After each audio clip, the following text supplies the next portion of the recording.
Está por comenzar en momentos más el acto de asunción de los nuevos miembros del Consejo de la Magistratura. Uno de los miembros salientes es el senador Ernesto Sáenz. Vamos a hablar un segundito con él.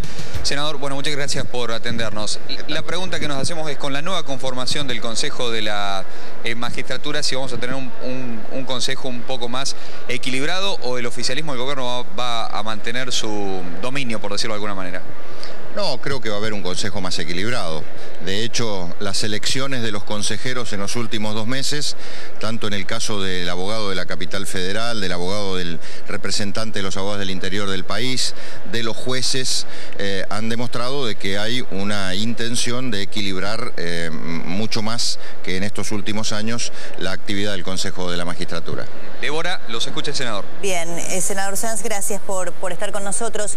Me gustaría preguntarle, sacándolo un poco específicamente del tema del Consejo de la Magistratura, que es naturalmente muy trascendente por lo que implica, ¿no es cierto?, la renovación, su posición respecto de lo que está pasando por estas horas, ¿no? Tantas acusaciones cruzadas en el ámbito parlamentario, dentro de del propio arco opositor, de prebendas, de presiones del gobierno, de acuerdos entre oposición y gobierno a cambio de vaya a saber qué cosa.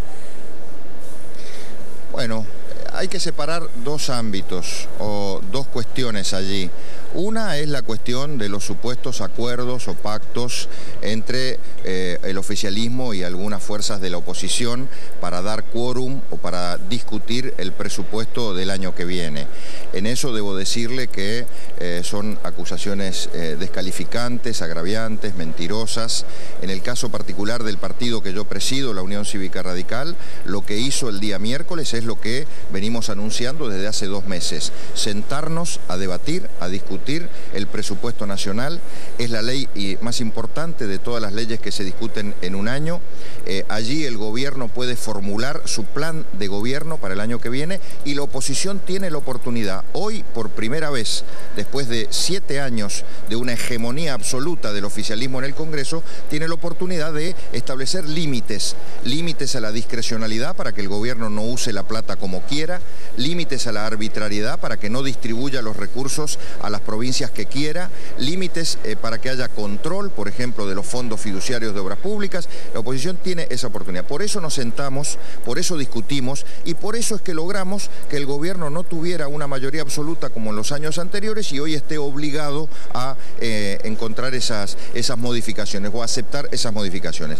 El otro espacio, que es totalmente diferente, es el espacio de las extorsiones, las presiones, los intentos de cooptar voluntades individualmente a algunos legisladores. Eso hay que investigarlo hasta las últimas consecuencias. Eso es una vergüenza que denigra el sistema democrático.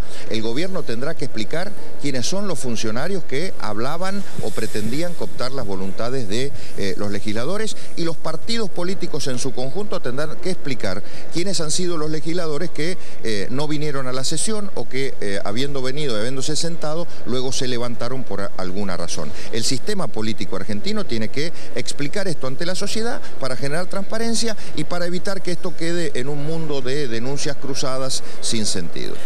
Senador Sáenz, Tomás Bulat lo saluda, muy buenos días. Senador, ¿qué tal? Se ha prorrogado el presupuesto por 1 semana en diputados. Después, suponiendo que se apruebe el miércoles que viene, tendría que pasar al Senado y terminan las sesiones ordinarias el 30 de noviembre. Ya dijo el jefe de gabinete que no iban a extenderlas. ¿Eso quiere decir que es mucho más probable que nos quedemos sin presupuesto porque el Senado no va a tener tiempo? No, bueno, ahí quien tiene la pelota en su campo es el gobierno.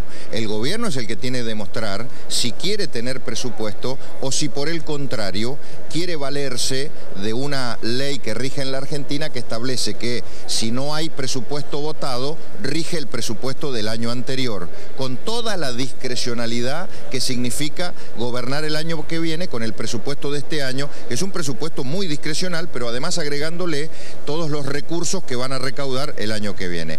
El gobierno está hoy ante un dilema. O transparenta su verdadera vocación republicana de tener un presupuesto y acuerda con los sectores de la oposición algunas modificaciones que van a mejorar ese presupuesto, o por el contrario, transparenta su actitud de no tener un presupuesto para poder manejar el dinero con absoluta discrecionalidad. Estamos esperando a ver cuál va a ser la respuesta del gobierno. Gracias, senador. Gracias, senador Sáenz. Muy amable por conversar con nosotros esta